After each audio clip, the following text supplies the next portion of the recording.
માનનીય CP sir Brajesh Kumar Jha sir અને additional CP sir Mahendra Bagadia sir દ્વારા રાજકોટ શહેરમાં વારંવાર ગુનાખોરી કરતા આરોપીઓની ઓળખ કરી એમને જે ટોળકી છે એમના વિરુદ્ધ કડકમાં કડક પગલાં લેવા માટે ક્રાઇમ બ્રાન્ચને સૂચના કરવામાં આવેલ હતી।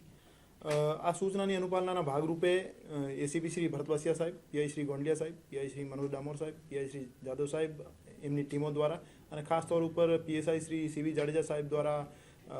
એવી ટોળકીઓને આઈડેન્ટિફાઈ કરી એના વિરુદ્ધ ગુસ્સી ટોકની દરખાસ્તો કરવાની કામગીરી ચાલુ હતી। આજે થોરાળા પોલીસ સ્ટેશન વિસ્તારમાં છેલ્લા ઘણા સમયથી આતંક મચાવનાર ઓડિયા ગેંગ વિરુદ્ધ ગુસ્સી ટોકની ફરિયાદ દાખલ કરવામાં આવેલ છે। આ ઓડિયા ગેંગના લીડર તરીકે અવેશ અયુબભાઈ ઓડિયા છે। એ અને એમના શાગીર્દો સાથે મળીને છેલ્લા 10 વર્ષમાં ખૂનની કોશિશ, ઇજાઓ, અપહરણ, લૂંટ, સરકારી અધિકારી પર હુમલો જેવા કુલ 34 ગુના આ ગેંગ દ્વારા આચરેલ છે અને એમાંથી 15 જેવા ગુના જે છે ગંભીર પ્રકારના છે, જેમાં ખૂનની કોશિશ, લૂંટ, અપહરણ ઇત્યાદિ છે। કુલ 10 પૈકી અરબાજ, સબીર, ઇમ્તિયાજ, અનીશ, શાહિદ સહિત 9 આરોપીઓ ક્રાઇમ બ્રાન્ચ દ્વારા સગંજામાં લઈ લેવામાં આવેલ છે અને એક જે આરોપી એનો ગેંગ લીડર છે અવેશ અયુબભાઈ ઓડિયા, એ પાસામાં જેલ હવાલે ઓલરેડી છે, તો એની કસ્ટડી મેળવી લેવામાં આવશે અને આ તમામ આરોપીઓની જે ગેરકાયદેસર પ્રવૃત્તિઓથી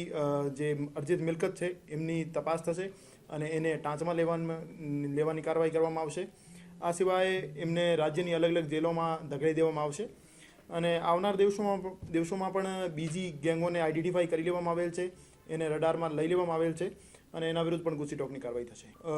રાજકોટ શહેરમાં ઓર્ગેનાઇઝડ ક્રાઇમ એટલે જે ટોળકી બનાવીને લોકોમાં ભય ફેલાવવાનું કામ કરે છે, એવી જે ટોળકીઓ છે એની કમર તોડવા માટે માનનીય સીપી સરની કડક સૂચના હતી। તો છેલ્લા 2 મહિનામાં કુલ 4 જીસીટીઓસી ના ગુના દાખલ કરી દેવામાં આવેલ છે અને આવનાર દિવસોમાં પણ જે વારંવાર ગુનાખોરી કરતી ટોળકીઓ છે એના વિરુદ્ધ જીસીટીઓસી કરવાની તૈયારી ક્રાઇમ બ્રાન્ચ દ્વારા કરી લેવામાં આવેલ છે। આ ગેંગ જે ઓડિયા ગેંગ રીતે ઓળખાય છે એના વિરુદ્ધ લૂંટના ગુના તો દાખલ છે જ, આ સિવાય એમની ઇન્કમનો મૂળ સોર્સ પ્રોહિબિશનનો વ્યાપાર હતો, જે અવૈધ શરાબની તસ્કરી કરતા હતા અને એના વિરુદ્ધ પ્રોહિબિશન એક્ટ હેઠળ ગુના પણ દાખલ છે। પર હવે જે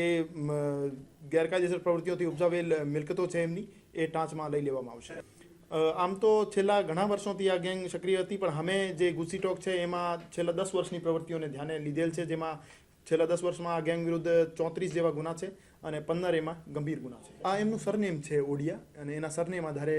ઓડિયા ગેંગ એમનું નામ